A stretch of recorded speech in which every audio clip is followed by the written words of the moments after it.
You make the call on Sideline Sunday at 11:35. And I'm Barbara Walters, and this is 2020. From ABC News, around the world and into your home, the stories that touch your life with Hugh and Barbara Walters. This is 2020. Tonight, a woman in prison, Sonia Jacobs, and the long-lost friend who has come to her rescue. I sat down with her, I looked her in the eye. I said, "Okay, Sonia, what happened 15 years ago?"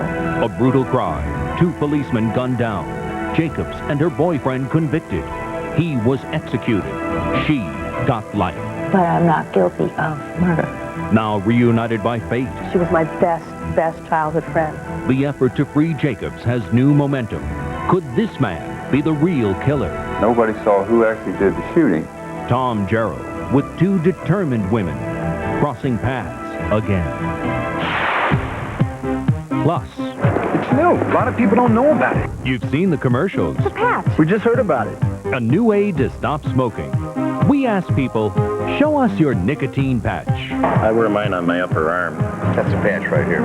They're selling fast, but do they work? How do they work? John Stossel reports, for smokers who want to know, will this make me stop? There are a great many people who are very happy about what's happened to you and very angry at you. Leona Helmsley, the hotel queen billionaire, now prison-bound for tax evasion. Unless granted a new trial, in 18 days, her life will change from this to this. Do you have any idea what prison is like? I've never been there. No. All I know is I'll be away from home. Tonight, a Barbara Walters exclusive. They've destroyed our lives. For what? For what? The last defense of Leona Helmsley. Those stories tonight, March 27, 1992. A few years ago, most people didn't know who Leona Helmsley was. Today, she's a household name. But what a way to become one. Last week, a federal judge upheld Helmsley's conviction for tax evasion. She's to report to prison on April 15th. And yet, despite her notoriety, for many people, there are unanswered questions. What exactly was her crime? Is her sentence fair? And how does one of the world's wealthiest women feel about going to prison? Well, Helmsley's attorneys have said that prison will be a virtual death sentence for her. Her doctors say she has suffered minor strokes and has a heart condition. When we came to do the interview, she was in bed and got up wearing a bathrobe and slippers. Like many New Yorkers, I've met Leona Helmsley from time to time over the years, but this week was the first occasion we had anything resembling an intimate conversation. But first, for those who don't know her, some background. Leona Helmsley is used to cameras, but this is a new and terrifying role. She is now in the spotlight, not the limelight. She's been near the top of New York's visibility ladder for over 20 years, ever since she married the boss in 1972. Harry Helmsley had built up a Manhattan real estate empire that stretches from one river to another. His holdings are estimated at over $1 billion. Leona took over the hotel side of the business. She became not only the queen of the palace, but Harry's partner as well. The government accused both Helmsleys of tax evasion in 1988. Harry Helmsley was found incompetent to stand trial. He is now 83 and suffered from fluid on the brain. But Leona Helmsley did stand trial and was convicted of evading over $1 million in income taxes. The jury found that she had billed personal expenses, including furnishings for their country estate, to the hotel business. The charges stemmed from the accusations of former employees, and she became a tabloid sensation, the woman that everyone loved to hate. A second judge affirmed her sentence last week, 4 years in prison. She's expected to serve her time here at the Federal Women's Prison in Lexington, Kentucky. She wouldn't be eligible for parole for almost 3 years. Her lawyers argue that the sentence is out of line. Similar cases of tax evasion, they say, have drawn penalties ranging from probation to just several months' imprisonment. Leona Helmsley agreed to meet with me at her Manhattan duplex, where she is recuperating after being hospitalized. Last week, she fainted outside of the courthouse. The Helmsleys live atop the Park Lane Hotel, which they own on Central Park South. Leona Helmsley says she and her husband have lived in virtual isolation since their legal troubles began. My mother always said. Mrs. Helmsley, you were released from the hospital last Saturday. Can you tell us how you're feeling and what's wrong with you? I'm not feeling like Leona usually feels, but I'm trying, and I'm hopeful that I will be all right. But let me ask you a question that people are saying. They say, if you're so sick, how were you able to go back and forth to your different houses in Arizona and Florida and New York? I didn't go. We weren't in Arizona at all this year. Not at all. We've been in New York, and we went to Sarasota because the sun was good for Harry, and he was on the beach. You were convicted of evading $1.2 million in taxes. Mm-hmm. Did you offer to pay that money back? Not only was it offered to pay, but the day that we heard about it, Harry gave a blank signed check. He signed his name and gave it to him and said, whatever it is we owe the government, pay them. And they said you still have to stand trial? Evidently, they indicted us. At your trial, there was specific testimony that you yourself directed the personal expenditures for yourself and asked that personal things be charged to the business. We're not talking about an accountant's mistakes. It was said that you personally ordered that. It's a lie. This is nonsense. This is whatever check is put in front of me from, I don't say which book did that come from. Do you know how many checkbooks we have across the country? Hundreds. Hundreds. Do you know what size the income tax return is? It would reach the ceiling. They all had little paper clips, and I signed. The judge at your court said you were greedy. Well, that's why you charged all of these personal things to the business. You were greedy. I'm going to tell you how greedy I am. All our monies, my Harry has no children. I lost my only son. There are bequests to some people, not much, but the rest of it all goes to charity. What would my motive be to take $1 million and add it to the charity? It's ridiculous. They needed a scapegoat. Unfortunately, it was me. Do you think the advertisements of you as queen of the hotels, queen of the empire, they do you harm? Killed me. Sorry you did them? Oh, yes. Oh, yes. Oh, yes. Yes, I didn't need it. Mrs. Helmsley, at your trial, 44 people testified against you, and many of them had worked for you, and they talked about how brutally you had treated them. Do you think that you are easy to work for? I think I'm very easy to work for if you're doing your job. If you're not doing your job, I just don't want you to work. Therefore, I don't have to be brutal about it. They just don't work for me, that's all. Why do you think you've gotten this reputation? Because the media wanted to cling to something, and they had a lucrative little subject.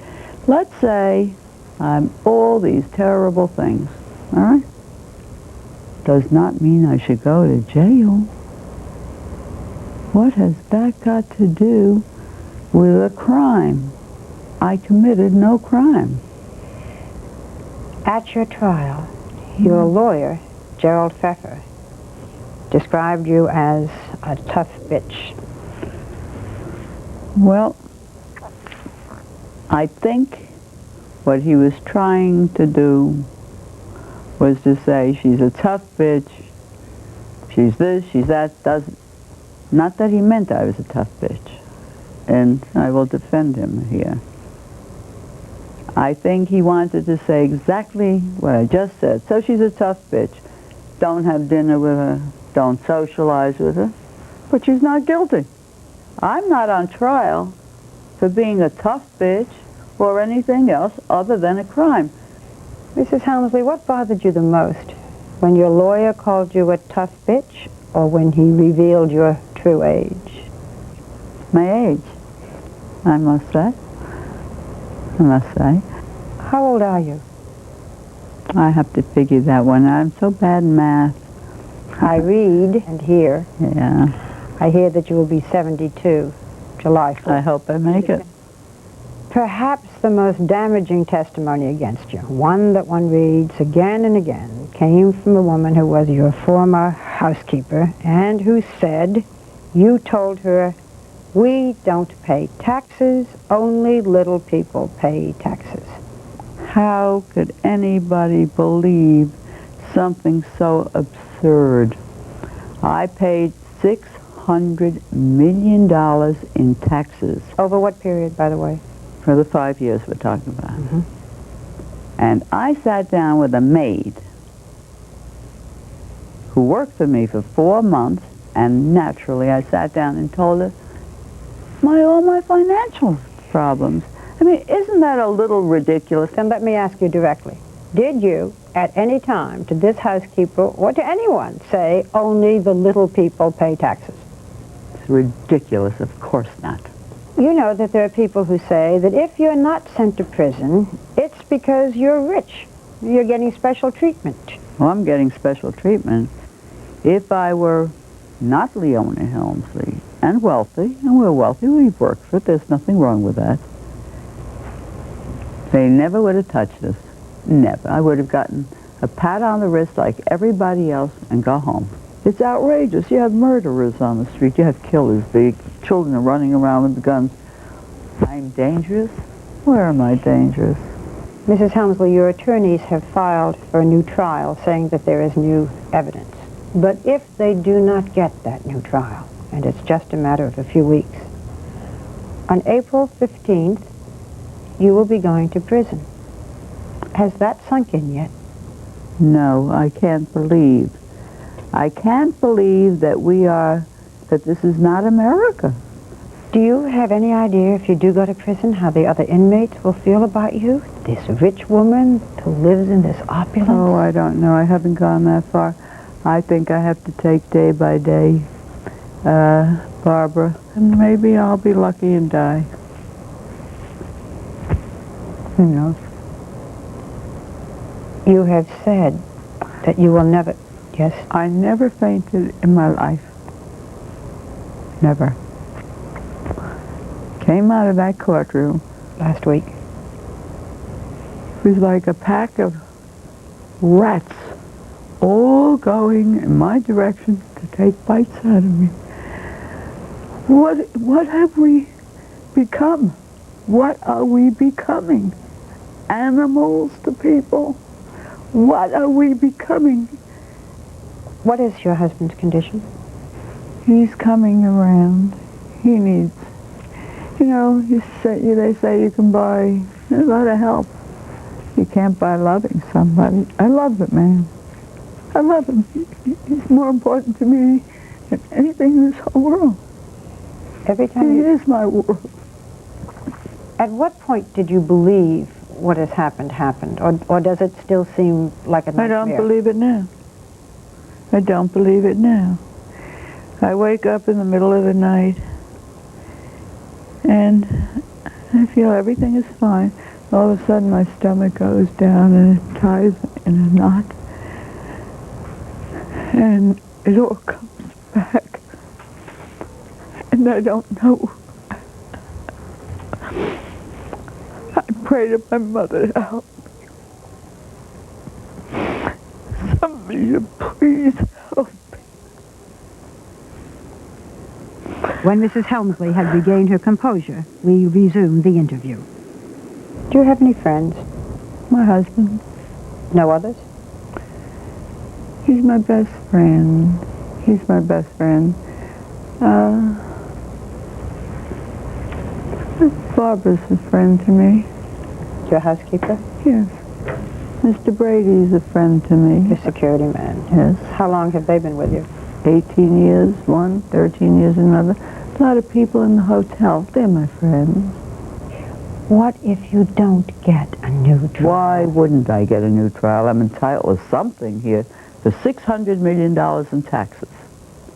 Surely I'm entitled to a little justice.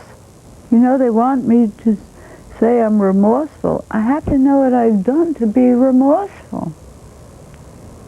I am not guilty of any crime except being Leona Helmsley. If that's a crime, I'm guilty. Regarding her bid for freedom, what do you think is going to happen? Well, it doesn't seem now as if there will be a new trial. What she is hoping for is public support. Her mail has been much more supportive. She showed us a whole pile of letters supporting her. Editorials seem to have moved in her favor.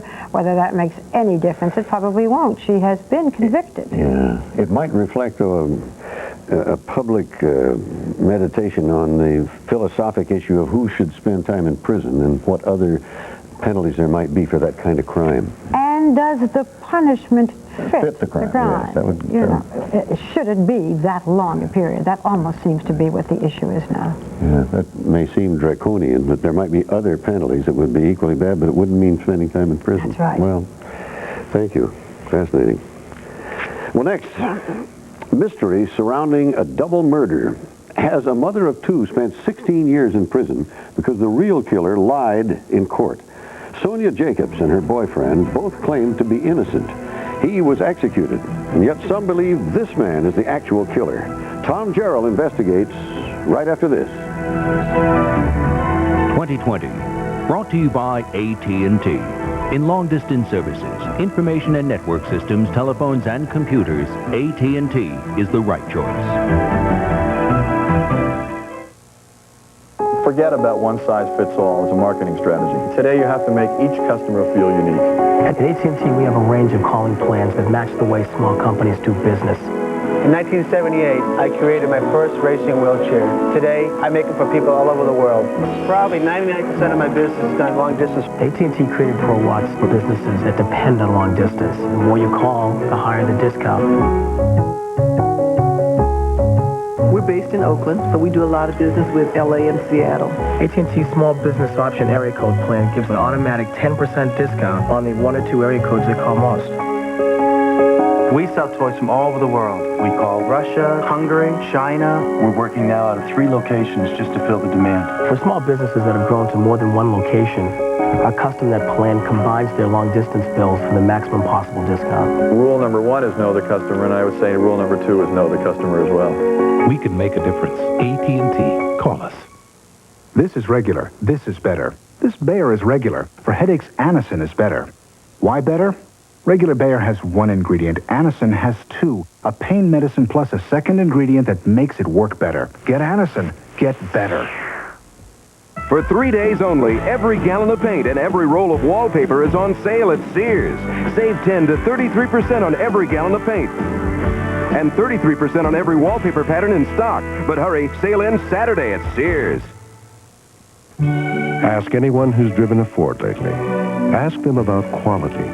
One of the reasons 5 of the 10 best-selling cars and trucks in America are Fords. The F-Series pickup, Taurus, Explorer, Escort, and Ranger. 5 out of 10 of the country's best sellers. It's quality that breeds success. Have you driven a Ford lately? It's more than just a question. It's an answer. Saturday, ABC Sports offers a break from the madness. 2 championship events. First, bowling's Triple Crown begins with the Bud Light PGA National Championship. Then it's golf's first major of the year. The LPGA's best compete in the tournament where legends are made. The Nabisco Dinah Shore. It's all Saturday on ABC Sports. Tuesday. We're going away on our first trip together. We'll be sharing a room and a bed. Hot plans. Cold feet. What are you saying? You don't want to go? Of course I want to go. I don't want to go. Civil Wars. Tuesday. I love you. I love you too. Did you hear this week about 2 convicted murderers set free? They had served 17 years for killing a police officer, and it turns out they were innocent. The evidence against them was phony. Well, for months, 2020 has been examining the strange and tangled odyssey of a Florida woman. For 16 years, Sonia Jacobs has been in prison, convicted of murdering 2 police officers, and she insists perjured testimony convicted her. In a case with many twists, the latest is the reappearance of a childhood friend who may help set Jacobs free. Tom Jarriel has our investigation. His report begins with the day that Trooper Philip Black and Officer Donald Irwin were killed. Both fathers, both 39.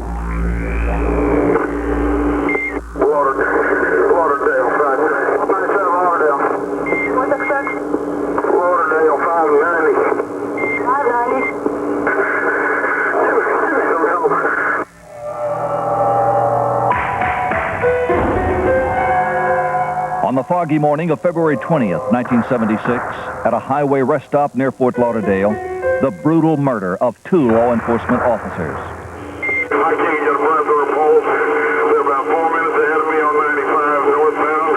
I'm going after them. This vicious crime was the first time 2 officers had been killed in the line of duty in Broward County. A manhunt quickly followed.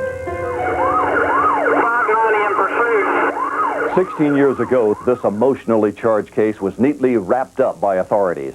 Justice was swift. The cop killers tried and convicted. But now the case is unraveling. Could the state of Florida have executed an innocent man? Was a young mother sent to prison for life for a crime she didn't commit?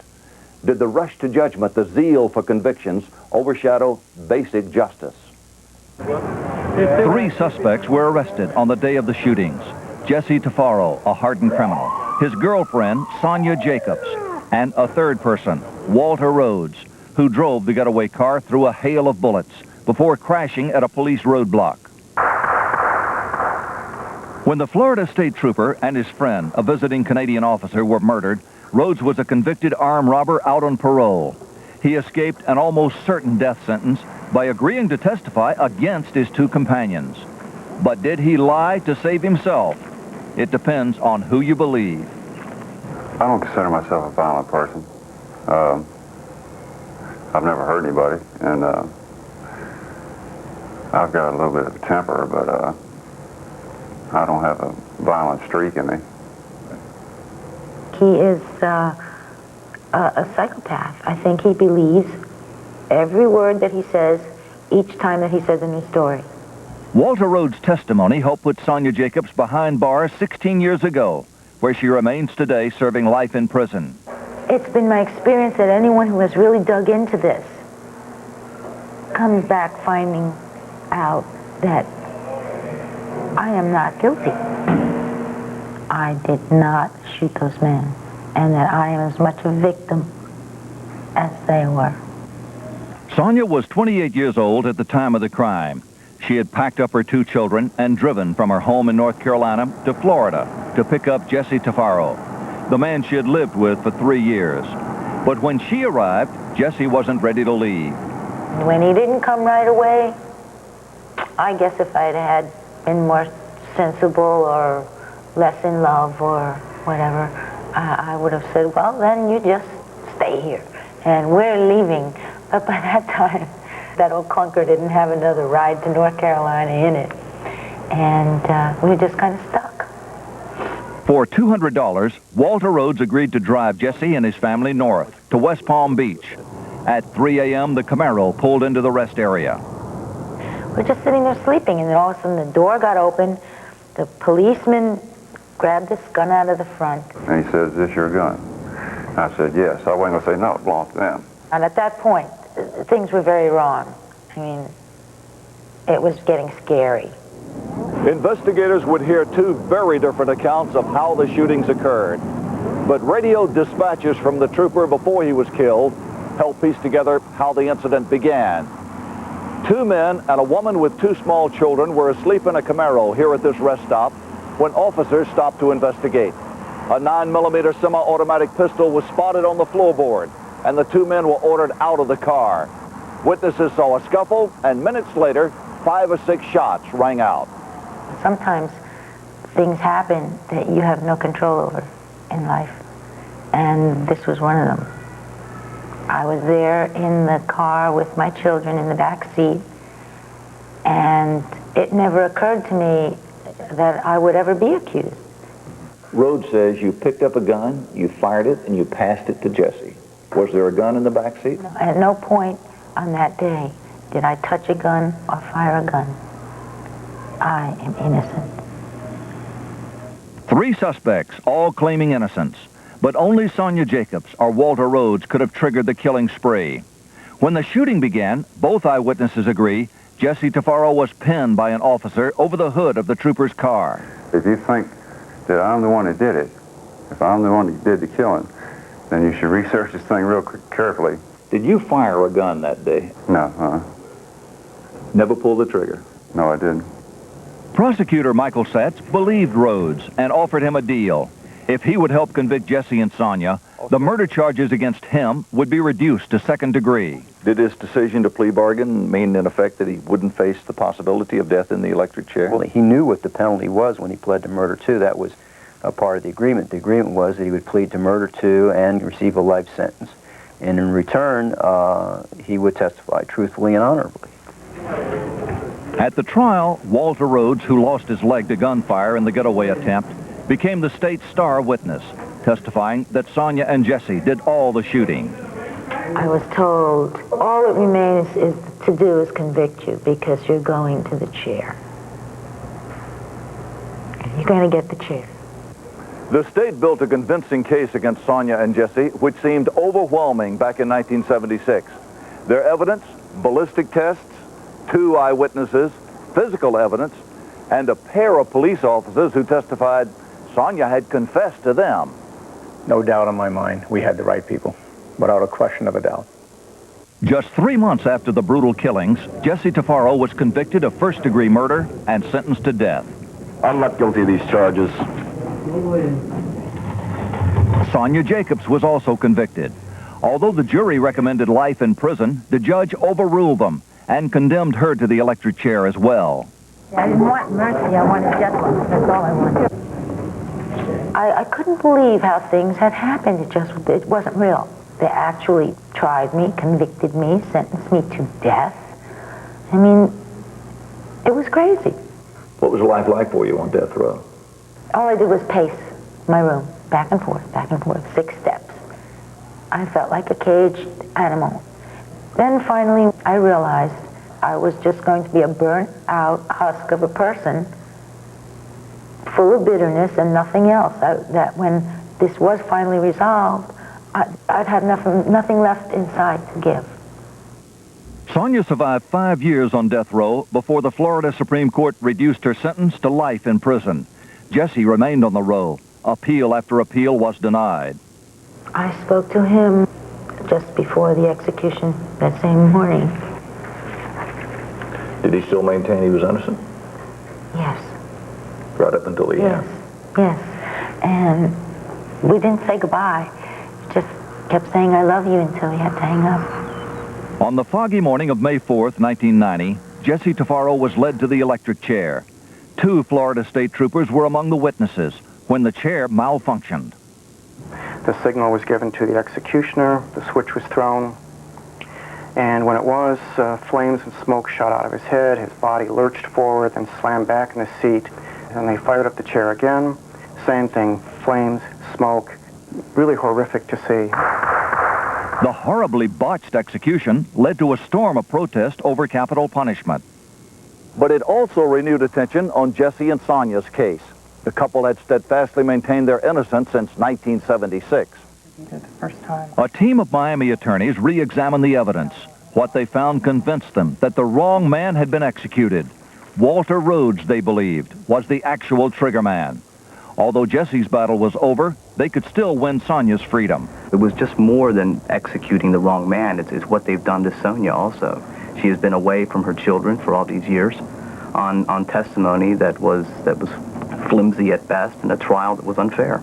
The prosecutor says there is no question. The right people were convicted, the right person was executed. I believe that they made a deal with the wrong person, and that the reason that they may have done that is because they were obsessed with a Bonnie and Clyde scenario. Jesse Tafaro and Sonia Jacobs. You've lost appeal year after year, time after time. Have you given up? Oh. No? I still believe that sooner or later the truth will set me free. I still believe it. Now, when we come back, the crime as Sonia Jacobs remembers it. Plus, you'll meet her long-lost friend who re-emerged to make an important discovery that others had overlooked. Stay with us. Step on it! It's our last chance! Color Tile's biggest sale of the year has been extended! Wow! Save up to 67%! BASF carpet, $12.99 installed, half price! Vinyl tile, 44 cents! Ceramic tile, 59 cents, both half price! Mini blinds, buy one, get three free! Don't miss out! Vinyl floors, half price! Ceramic tile, half price! Mini blinds, buy one, get three free! Color carpets, half price! Color Tile's biggest sale of the year! Last 3 days! Sale ends Monday. Well, look who's here. Morning, Dennis. Looks like you did all right. Yeah, not bad. We need 6 good ones for tonight. Your brother's coming. Better make it 8. Yeah, look at that lobster. Don't worry, Scott, we got a couple for you. Everybody get some pork? This dinner doesn't need a thing. Wait, it gets better. Ah, Sauvignon Blanc. Has the lobster ever tasted this good? It's the time of year. No, it's the wine. Ernest and Julio Gallo present their 1989 Sauvignon Blanc. It's time for a change to Gallo. Thanks for joining us. Susan, what's new tonight? Nothing, honey. Can't you make up something, darling? Kellogg's Nut and Honey Crunch is new with a deliciously sweet new recipe. Anything new? Nothing, honey. Anything changed? Nothing, honey. Anything different? Nothing, honey. See you tomorrow. Uh-huh. It's a whole new Nut and Honey Crunch, and you'll love the nutty sweet taste. He just won't open up. What's this? What's new, Pete? Nothing, honey. Like a brick wall. New Kellogg's Nut and Honey Crunch.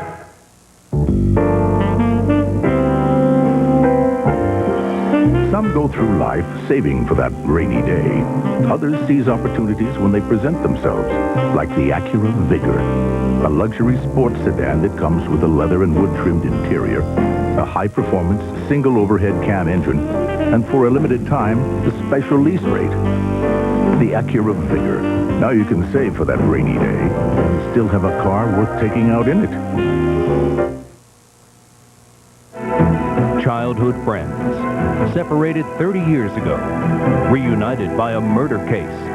Can they prove that Sonia Jacobs is innocent?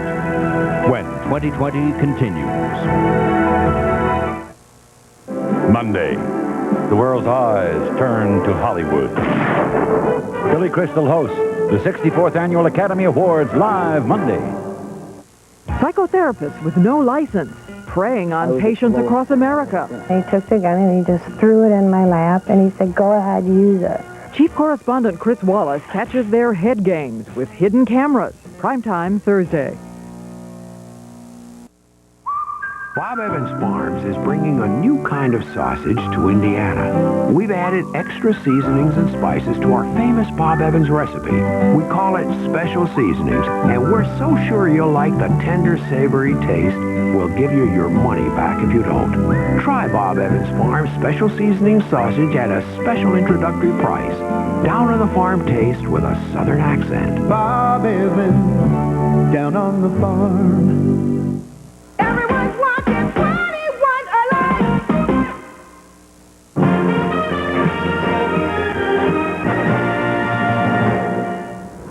We continue now with the Sonia Jacobs story, the Florida woman who has spent 16 years in prison for the murder of 2 police officers. From day one, Jacobs has maintained her innocence, and over the last 16 years, her version of the crime has never changed. You will hear it. As Tom Jarriel continues his report, we will also meet the special friend who has given Jacobs new reason for hope. I will fight for her until she is exonerated from this, no matter what it takes for me to do.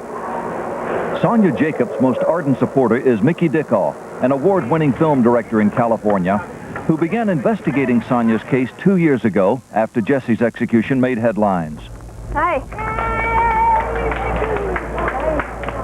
Mickey has more than a professional interest in this real-life drama.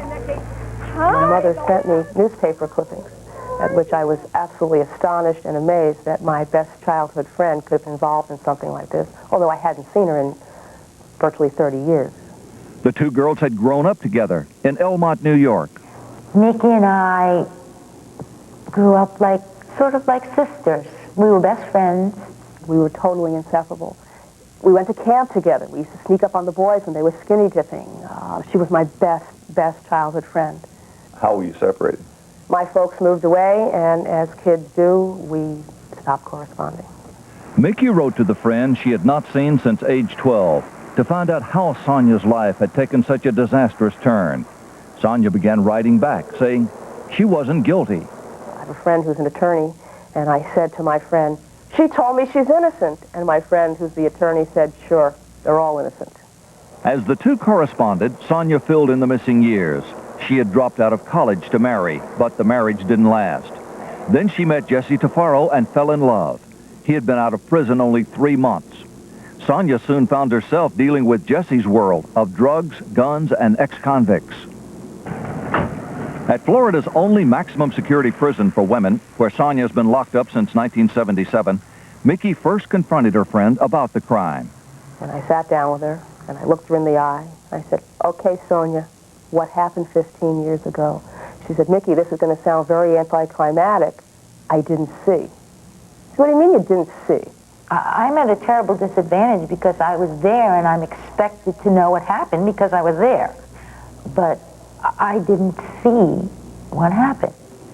Sonia claims when the shooting began, she threw her body like a human shield over her children in the back seat. It was easier for me to believe her with my heart than it was to believe her with my head. Why did you start investigating the facts? Why is it so important to you to find out if she's innocent? I wanted to prove to other people that she was telling me the truth. I did not really know at the time, and that's why I have spent almost a year and a half reading probably about 10,000 pages of materials. I probably know this case better than anyone today. As Mickey sifted through the stacks of court documents that had led to Sonia and Jesse's convictions, she discovered a number of inconsistencies in the state's case. The ballistics tests were inconclusive. The only 2 eyewitnesses had conflicting stories. 2 of the state's key witnesses had recanted their trial testimony, and those confessions police claimed they obtained from Sonia had credibility problems as well. For example, from the beginning, Sonia denied taking part in the shootings. Her recorded statement to Detective Farinado and another officer on the day of the crime confirms this. Who shot the highway patrol trooper and the other man? Did you shoot the highway patrol? No. Did you shoot anyone? No. Did you shoot a gun today? No. She was very evasive to all the questions which we had asked her. Very evasive. But at the trial, Officer Farinado testified that later that same day, Sonia confessed to him, saying she fired first, threw the gun out, and Jesse had, quote, shot the trooper and the Canadian with it. The Canadian? Evidence showed Sonia had no way of knowing the other officer was a visiting Canadian constable. Another major witness for the state, Brenda Isham, a woman who testified that Sonia Jacobs confessed everything to her in jail. But Brenda now says she was intimidated by police and made the whole story up. What I did was wrong. And even though I was frightened, that's no excuse. What I did was unforgivable. I just hope that someday Miss Jacobs can forgive me. Did it hurt you to sit in court and hear her testify to what you believe to be lies? About what I knew they were lies, and we had never had any conversation at all. It made me, at that time, very angry. We weren't looking for the truth here. We were looking for a conviction here. Prosecutor Satz emphatically denies any pressure was put on Brenda Isham, and now says her testimony was insignificant. I didn't think it was major then. I don't think it's major now. But I did believe her testimony, and I still believe it. It wasn't a major factor in the case. What it boils down to is a lie is a lie. And the fact that someone could be convicted on perjured testimony when the state knew it was perjured is just incomprehensible to me and unforgivable. If the state won't do something about it, I have to tell my story. But the most shocking development came from behind prison walls. The state's star witness, Walter Norman Rhodes, recanted his testimony. In an affidavit, a sworn statement, and a letter to Prosecutor Satz, he revealed that he, and he alone, had been the trigger man. I concealed the pistol underneath of my blue shirt, he wrote. I fired 4 more shots. I just panicked. I put 2 people on death row for something they didn't do, that I did. Walter Rhodes was the key prosecution witness against you. Did your hopes soar when you learned he had recanted that? I thought, well, here it is. I mean, this is it. Now it's very clear. His testimony was false, and now everybody will see it. And I would go home. I didn't go home. You say all of this material, all of these statements, all this detail is now fiction, that you made it up? There was only one there where I actually recanted it. Walter Rhodes today is sticking by his original trial testimony. The confessions, he says, were forced out of him by inmates who threatened to kill him as a snitch. His explanation for a 45-page confession he gave under oath: he was angry with Prosecutor Satz and decided to get even. I was trying to retaliate in the only way I could. I know it was a bad move. It was a stupid move. It wasn't the right thing to do. But I did do it. Walter Rhodes has told so many stories. Which story of his are we to believe? He did recant. Some of the recantations are inconsistent with one another, and some of them are inconsistent with the physical evidence. And I believe that he testified truthfully at the trials. Although Rhodes' credibility is in shreds, Satz points to a bullet hole in the trooper's car as proof that Sonia Jacobs, not Walter Rhodes, initiated the shooting. It went from low to high out the windshield post. And when you put a rod in it, it went almost directly to the rear seat of the Camaro where Sonia Jacobs-Linder was sitting. But at the trial, the state's ballistics expert testified he could not say for certain if the shooter was inside or outside the Camaro. The key to the murder mystery: could Walter Rhodes have been at the rear of the Camaro when the fatal shots rang out? Mickey Dickoff believes she found the answer to that question when she recreated the crime scene. There were only 2 eyewitnesses. Truck drivers parked 150 feet behind the Camaro and the police car. One of them, she discovered, told a very different story than Walter Rhodes. That truck driver, without a shadow of a doubt, saw the man in blue, Rhodes was wearing blue, move from the front of the Camaro around the passenger side to the back of the Camaro. Absolutely, positively. At the crime scene, Mickey says it became clear to her why the 2 drivers had seen things so differently. This is the view eyewitness number 1 had from the cab of his parked truck. He's the one who saw Rhodes at the front of the Camaro. But eyewitness number 2 testified he pulled his 18-wheel rig out before the shooting began, blocking the view of the other truck driver. As his truck pulled alongside the 2 cars, he had a clear view of the crime scene out his passenger window. According to this driver, Rhodes walked from the front of the Camaro to the rear, putting him in position to have fired the fatal shots. Mickey's new scenario was so convincing to the defense team, they included a series of computer-generated drawings in their appeal for a new trial to illustrate how the shootings could have occurred. Last August, Sonia's final appeal was argued before the U.S. Court of Appeals. I have so much faith in the outcome that I really don't think I'll have to deal with what if it doesn't work out. If it doesn't, well, then I'll just have to carry on. The judge, the prosecutor, and Detective Faronato remain convinced that Sonia Jacobs is exactly where she belongs. I have no remorse for this woman. This woman had 2 people killed due to her action. 16 years later.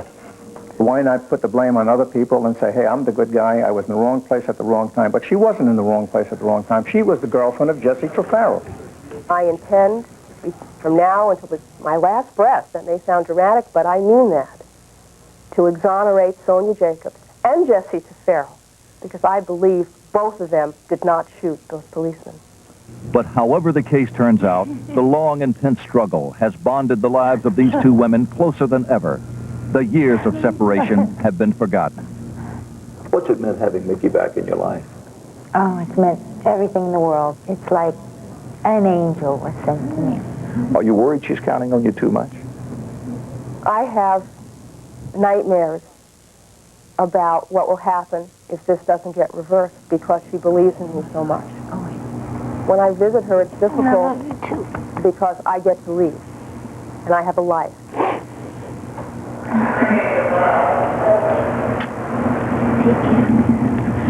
As I'm walking away, we give the sign, which means I love you in sign language.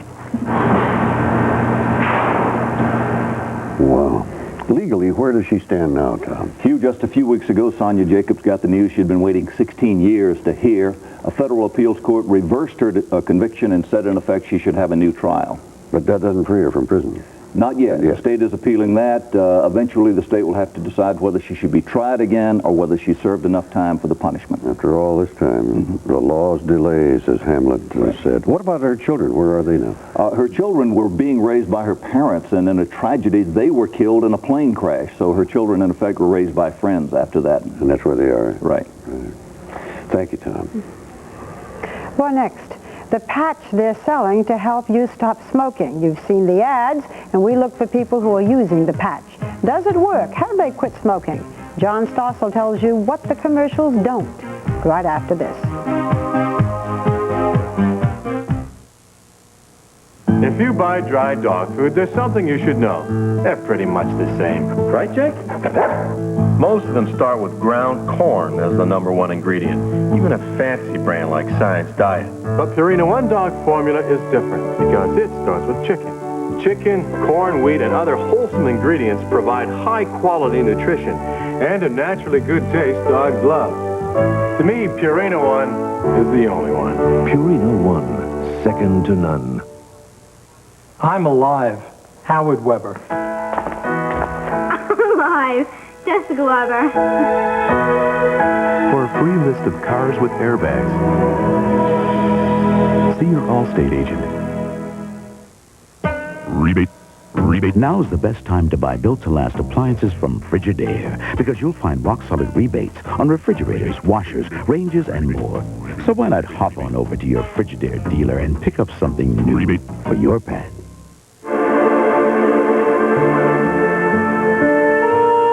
Only 2 American-made luxury automobiles provide both driver and passenger side airbags. One of them is a Lincoln. And the other one is a Lincoln. With Lincoln, it's easy to be on the safe side. Lincoln, what a luxury car should be. Where is it written that prices have to go up? Not at Walmart. We're rolling up our sleeves and rolling back prices on hundreds of items. Roll back America. It's not a sale, it's a commitment to save you money wherever we can. Rolling up my sleeves, rolling back the price together. Roll back America. Roll back America. New lower prices at Walmart. Roll back America. Always the low price, always. If you or someone you love is sexually active, this could be the most important movie you'll ever see. Something really terrible happened to me. Something that could happen to any of you. I didn't know you slept with him. Oh, it's just that one time. Darren died 3 years ago of AIDS. No one deserves to have this disease. You have a voice, darling. I think you've got something to say. Based on the inspiring true story, Molly Ringwald stars in Something to Live For, the Alison Gert story. Sunday. The world's greatest stars on Hollywood's biggest nights. Yeah. Tom Cruise. With Nicole, it's always very exciting. Tell us about it. Michelle Pfeiffer. What could I ask you that you wouldn't want to answer? Just about anything. An Oscar nominee, Anthony Hopkins. Hannibal, the cannibal Lecter. I could sense his stillness. A hot new Barbara Walters special at 8, 7 Central Monday. If you're a smoker who wants to stop, can it be as simple as putting a patch on your arm? Well, enough people think so to make nicotine patches the hottest-selling anti-smoking device in history. But is it a cure-all? If you're a smoker, or there's one in your life, you'll appreciate what John Stossel has to tell us. Doctor. Is it right for me? It's a patch. It's new. Paw Patrol. Have you seen the ads? They've made quite an impression. It's a patch. We just heard about it. Even though a full set of patches typically costs $200 to $300, so many people have asked their doctors for prescriptions for them. The 3 companies that sell the patches say they can't make them fast enough. Is it worth the money? Well, for some of you, yes. This is what the patch looks like close up. It's kind of like a Band-Aid. You stick this on your skin, and it works as a substitute nicotine delivery system. Instead of getting your nicotine by inhaling tobacco smoke, This is absorbed right through your skin. The idea is that if, while you're trying to quit, you get your nicotine this way, you'll crave cigarettes less. Then, after a few months, no patch, no cigarette. It's worked so far for Geraldine Mitchell. You're supposed to wear the patch somewhere on your upper body, but she wears it on her leg. There it is, my badge of courage. Dr. David Sachs is excited about the patch. He's done lots of research on quitting techniques, including some for the makers of patches. He says up to 30% of the people who use the patches will end up wearing them for the rest of their lives. What's the gain, then? Aren't you just trading smoking addiction for another way to get nicotine? What they've gained is they're no longer being exposed to the cancer-causing chemicals in cigarette smoke or the other 3,000 toxins in tobacco smoke. It's the 30 cancer-causing chemicals, the benzopyrenes, the nitrosamines in tobacco smoke, that give you lung cancer, that increase the risk of bladder cancer, colon cancer. The nicotine doesn't cause the disease. Correct. Nicorette is nicotine gum. Now, nicotine gum would also help you withdraw from cigarettes, but you have to work at it, chew it a long time, and lots of it. The patch is easier. You just stick on a new one each day. Ken Blumenthal's been a heavy smoker for 33 years. He's tried quitting many times, but says he always failed because he craved that cigarette kick. And with the patch, you don't crave? Incredible. It's absolutely not. But you're still smoking. Thank you, John. I know that. I mean, that's, again, you know, it's something I have to work out. He is smoking less, maybe 3 cigarettes instead of 3 packs, but he can't quit completely. The problem with the patches is that they treat only half the addiction, the physical part. The experts say the social habit is just as big a problem. When Ken plays cards and smells that smoke. I find myself smoking without realizing I'm smoking. And I'll find a cigarette in my mouth and I wonder how it got there. This is no magic bullet. It's not something they can just slap on and think, ah, I don't have to do anything more. In fact, he says, the quit rate among people who use the patch alone is only 20 to 30%. That doesn't sound so good. You get the same results at stop smoking clinics. Why is everyone excited about this if it's no better than a stop smoking clinic? I think the reason is that, number one, there's a mystique. You slap on a patch and it goes to work for you and you don't have to do anything. The patch really does increase your chance of success, he says, if you use it in combination with behavioral therapy. This is what the firemen in Aurora, Illinois are doing. 20 of them are wearing the patch. It helped with the craving, but the habit's still a problem. And for firemen, what's the common habit behavior? When do they often want to light up? Strangely, right after they fight a fire. First thing I'm doing is, I need it. No, wait a minute, I quit smoking. And I was looking for that cigarette that all the firemen, you know, that do smoke, they come out of the burning building and coughing, you know, their lungs out, and the first thing they do is look for a cigarette. It's kind of ridiculous, but that's the way we are. So he and the other firemen go to a weekly stop smoking class. Dr. Sachs says this doubles their chance of successfully quitting. So good luck to the firemen. I've done 6 weeks in a day now, this time. And to Ken. Hey, at least he cut back. And to Geraldine, who's never been able to go even one day without a cigarette until now. I look at people in the street that are smoking or in restaurants and they're smoking, and I sort of lift my head up and say, I used to do that awful thing, and I am a non-smoker now. I feel very, very proud of myself. But if you need to go to the class, why have the patch? Just go to the class. Well, you don't have to go to the class, but the combination of the two is what works the best. And if you think about it, if you're in the class or smoke enders and you're wearing the patch and you're not like this from nicotine withdrawal, the research shows it's twice as likely to be successful, and that's worth it. Do the better. Any side effects? Some people complain of headaches, sleep problems, nausea, but many found that if they switched brands, they went away. Well, it's the newest thing, and maybe it works, and we'll be